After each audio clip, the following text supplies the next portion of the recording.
यार इस शादी को देख के कसम से आज मेरी आंखों में पानी आ गया और एक बार फिर से मुझे उस पबजी की याद आ गई जिसने हमारे देश के लौंडों पर वो परोपकार किया है ना कि अगर हमारे देश का कोई भी लौंडा 7 जन्मों तक वो परोपकार उतारने की कोशिश करेगा ना फिर भी उतार नहीं पाएगा। मैं सच बता रहा हूँ, क्योंकि खुद ही देख लो यार, पबजी ना होता तो ये शादी कैसे होती।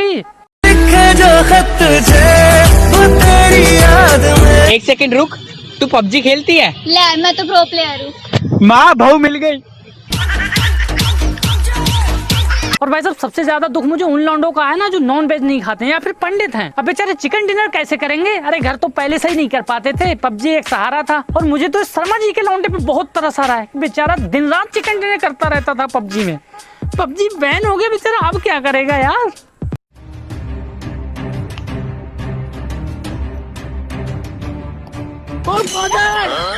ये चिकन डिनर, चलो डिनर पे। अब बताओ इस पबजी को मैं कैसे कोटि कोटि प्रणाम ना करूं? अरे किसी का घर बसाना मामूली बात है क्या भैया? बहुत पुण्य का काम है यार। और वैसे भी हमारे देश की लौंडियों ने दिया ही क्या हम सिंगल लौंडों को सिवाय धोखे के। वो तो शुक्र है इस पबजी का जिसकी वजह से कम से कम हमारे सिंगल लौंडों की शादी तो हो रही थी।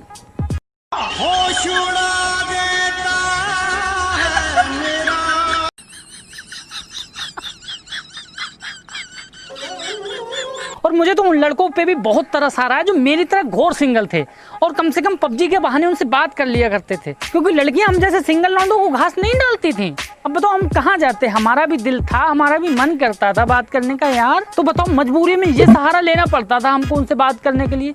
गलत था क्या? चल रही है माँ कसम, क्या चल रही है? एक्सक्यूज मी, क्या बोल रहे हो आप? मैडम देखो पबजी में M416 क्या चल रही है। आपको शायद पता नहीं होगा, लेकिन चलो मैं आज आपको रियलिटी से रूबरू कराता हूँ। तो दरअसल बात ये थी, ये जो लड़कियां थी ना, ये हमेशा एक ही बात कहती रहती थी, I have a boyfriend. हम फिर भी ट्राई करते रहते थे और बेइज्जती खाते रहते थे, लेकिन इनका जवाब I have a boyfriend. यही आता था। और इस बात का प्रूफ ये है कि मेरे जैसे जाने कितने सिंगल लौंडों ने ये बेइज्जती इतनी खाई भाई साहब आई हैव ए बॉयफ्रेंड सुनते सुनते उनकी जुबान पे भी यही रट गया था। I love you. Sorry I have a boyfriend. नहीं गर्लफ्रेंड। और अगर किसी भी हद तक लड़की मान भी जाती थी और प्रपोजल एक्सेप्ट भी कर लेती थी तो प्यार करने के लिए नहीं भाई साहब, काटने के लिए। मतलब एक तो साला लड़कियां घास डालती नहीं थी, तरस खा के कोई लड़की किसी लड़के को अगर घास डाल भी देती थी तो सिवाय इसके लौंडे को कुछ मिलता नहीं था भाई साहब।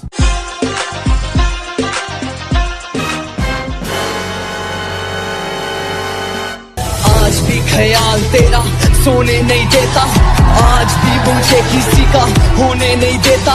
और ये जो सिलसिला था ना काटने का, ये सदियों से चला आ रहा था, लेकिन कहते हैं समय तो कुत्ते का भी आता है। तो उसी दौरान समय ने थोड़ी सी फुर्सत निकाल के हमारे सिंगल लौंडों की तरफ करवट बदली। समझो उसी दिन से लड़कियों को उल्टी गिनती और हमारे देश की तरक्की एक साथ शुरू हो गई थी। मैं तुमसे शादी नहीं कर सकती, मेरी सारे फोटोज डिलीट कर दो। अरे यार मैं पबजी खेल रहा हूँ, बाद में आ। चल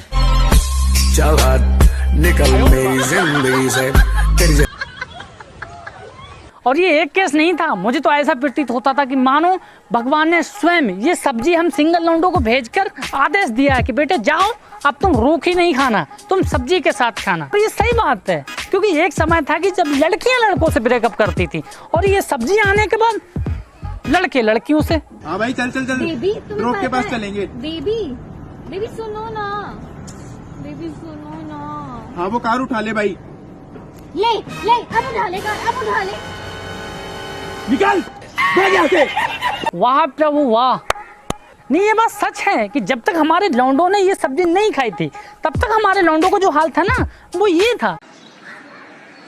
हाय I have a boyfriend. साल बदल रहा है, उसको भी बदल डाल। और कुछ लड़कियों ने तो हमारे सिंगल लौंडों को इतना दुख पहुंचाया था, इतना हर्ट पहुंचाया था कि बेचारे आज देवगन बनने पे मजबूर हो गए थे। करियर तो भाड़ में छोड़ ही दिया था, साला खुद को खत्म करने पे आ गए थे। इश्क किया था उसकी सजा भी मैंने पाई।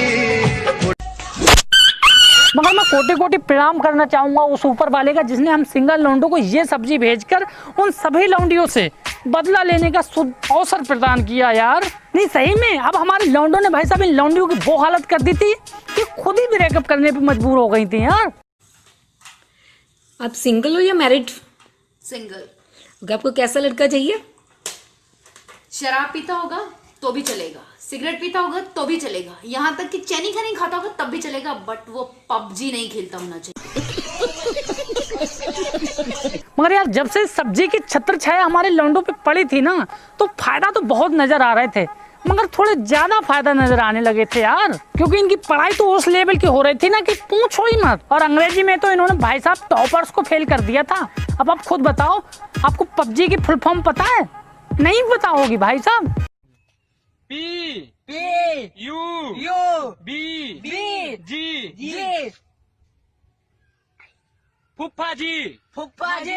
और भाई साहब ये भी छोड़ो, और आपको तो स्टूडेंट तक की फुल फॉर्म नहीं पता होगी। इसकी बहन का मुझे तो चुल्लू भर पानी में डूबने का मन कर रहा था, क्योंकि मुझे भी नहीं मालूम थी यार। एक्चुअली बात ये थी कि पबजी मैं चलाता ही नहीं था ना। अरे देखो ना किस लेवल की प्रोग्रेस करने लगा था हमारा देश।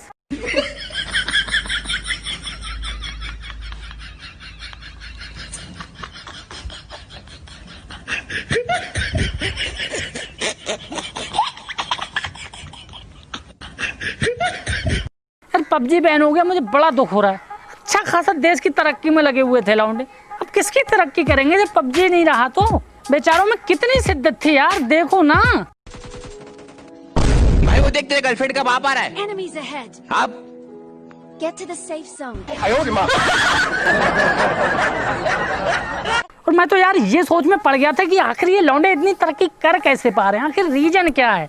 तो भैया कैसे नहीं कर पाते, स्ट्रगल देख रहे हो तुम उनका। यहाँ साला टच फोन में पबजी चलाना मुश्किल पड़ जाता, और वो नो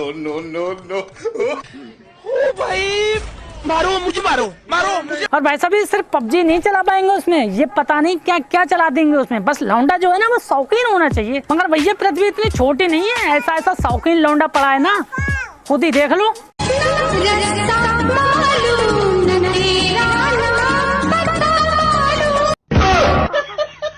देखा, मैं साला तभी कहूँ कि ये लौंडे इतनी तरक्की क्यों कर पा रहे हैं यार। अरे जज्बा है उनके अंदर, और ऐसा वैसा जज्बा नहीं भाई साहब, फार जज्बा। क्योंकि जब ये पबजी खेला करते थे ना, तो मुझे तो ये लगता है कि इनकी आत्मा निकल के जो है उसी गेम में चली जाती है, क्योंकि इनको बॉडी का तो जो है होश रहता नहीं है। Right, oh my god, right. Oh no यार, एक साथी बन गया यार। और ये इतनी हार्ड वर्किंग नहीं थे। अरे इनकी हार्ड वर्किंग की मिसाल तो तुम अब दोगे, क्योंकि ज्यादातर लौंडे जो है ना वो मोबाइल में पबजी खेला करते थे, लेकिन ये भाई साहब रियल लाइफ में उतर आए थे। तो बताओ देश कहाँ तक तरक्की नहीं करता भाई। Wait. Help! Wait. Help! I got supplies. और इतना भी नहीं, ये देखो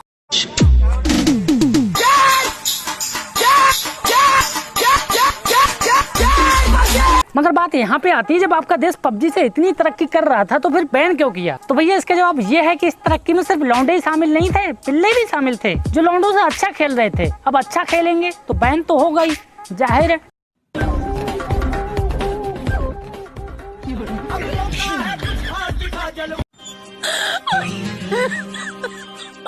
तो थोड़ी और रिसर्च करने के बाद मैंने ये भी जाना कि इस पबजी के बैन होने का एक और रीजन था। पहले ये देखो जरा,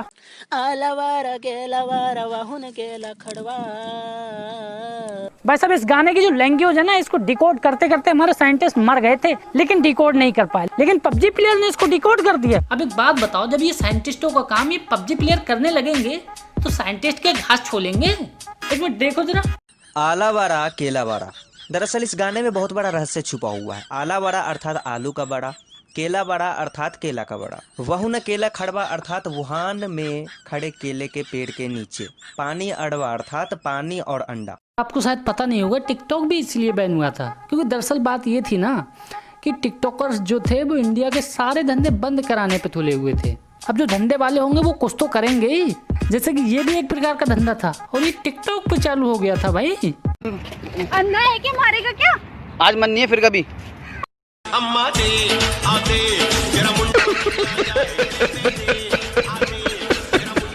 तो गाइस ऐसा कुछ भी नहीं है जैसा कि आप सोच रहे हैं, मैं तो मजाक कर रहा था आप लोगों को हंसाने के लिए। और गवर्नमेंट ने जितने भी एप्लीकेशन बैन किए हैं वो सब हमारी सिक्योरिटी के लिए ही किए हैं, तो हमें उन पर अमल करना चाहिए और उनको मानना चाहिए, ठीक है ना। और आप बताइए आपको वीडियो कैसी लगी, कमेंट करके लाइक कीजिए, शेयर कीजिए और सब्सक्राइब तो करना बिल्कुल मत भूलिए। बाय।